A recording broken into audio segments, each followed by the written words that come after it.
বিভাগের প্রধান বিচারপতি সহ আপিল বিভাগের যারা অন্যান্য বিচারপতি রয়েছেন তাদের আমরা পদত্যাগ চেয়েছিলাম। সেই জায়গা থেকে আমাদের দাবির প্রেক্ষিতে প্রধান বিচারপতি পদত্যাগ করেছিল।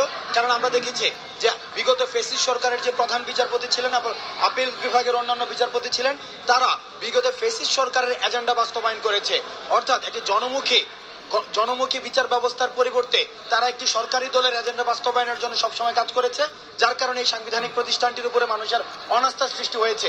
যেহেতু আমাদের কথা অনুযায়ী, আমাদের ছাত্র নাগরিকের দাবি অনুযায়ী প্রধান বিচারপতি সহ অন্যান্য আপিল বিভাগের অন্যান্য বিচারপতি পদত্যাগ করেছে, এবং আমরা যেহেতু আমাদের যে বর্তমান যাকে বিচারপতি নিয়োগ দেওয়া হয়েছে, আজকে যিনি শপথ গ্রহণ করেছেন, আমাদের জায়গা থেকে একটি দাবি ছিল, প্রত্যাশা ছিল যে ওনাকে বিচারপতি নিয়োগ দেওয়া হোক। কারণ আস্থার জায়গা থেকে, নির্ভরতার জায়গা থেকে এবং যোগ্যতার জায়গা থেকে, দেখুন উনি অক্সফোর্ড থেকে পড়াশোনা করে এসেছেন। ওনার বাবা শহীদ ইশতিয়াক আহমেদও আমাদের যে মহান মুক্তিযুদ্ধ স্বাধীনতার যে অ্যাসপাইরেশনাল বা আমাদের যে অনুভূতিকে ধারণ করার উনি সারা জীবন ধারণ করেছে।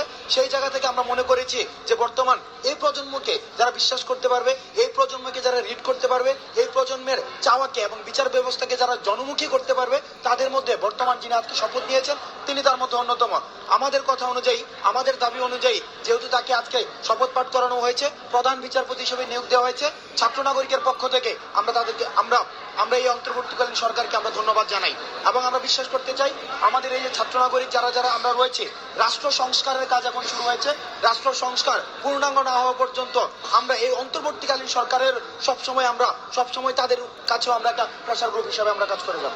আপনারা জানেন যে বিগত 16 বছরে একটি ফ্যাসিস্ট সরকারের কারণে বাংলাদেশের যে সরকারের সবচেয়ে গুরুত্বপূর্ণ যে অর্গানটি আমাদের বিচার বিভাগ, সেই বিচার বিভাগের উপর একটি অনাস্থা তৈরি হয়েছিল এবং এটা এতটাই চরম পর্যায়ে গিয়েছিল যে এটি একটি প্রহসনের জায়গায় চলে গিয়েছিল। আমরা বিশ্বাস করি একটি দেশকে যদি সামনের দিকে এগিয়ে নিয়ে যেতে চাই, তাহলে সবচেয়ে বড় আস্থার জায়গা হওয়া উচিত আমাদের এই বিচার বিভাগটি। সেখানে রাজনৈতিক মতাদর্শ প্রতিফলিত হতো, সেখানে কার সাথে কার কোন সম্পর্ক ভালো সেগুলো প্রতিফলিত হতো। সেই জায়গা থেকে যে সত্য এবং ন্যায়ের যে পথ, যেটি আমরা বিচার বিভাগ থেকে প্রত্যাশা করি, সেটি ছিল না। আমাদের জায়গা থেকে প্রথম মনে হয়েছিল আমাদের এই সরকার গঠনের পরে, এই শপথ গ্রহণের পরে সবার প্রথমে যে কাজটি করতে হবে ওই বিচার বিভাগে হাত দিতে হবে।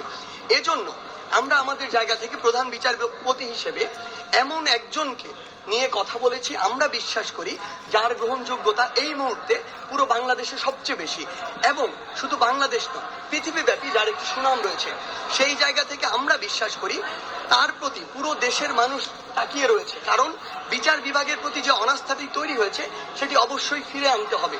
সেই জায়গা থেকে আমরা বিশ্বাস করি তিনি পুরো বাংলাদেশের মানুষের এই আস্থার প্রতিদানটি দিবেন, এবং পুরো বাংলাদেশে এই বিচার ব্যবস্থাটি আর কোনো রাজনৈতিক আদর্শের ভিত্তিতে নয়, আর কোনো দলাদলির ভিত্তিতে নয়, কিংবা আর কোনো মতাদর্শের ভিত্তিতে নয়, বরং যেটি সত্য, যেটি ন্যায়সঙ্গত এবং যেটি আইনগতভাবে ঠিক, সেটির ভিত্তিতে বাংলাদেশের বিচার ব্যবস্থা চলবে এবং পুরো বাংলাদেশের বিচার ব্যবস্থার উপরে বাংলাদেশের মানুষের আস্থা ফিরে আসবে।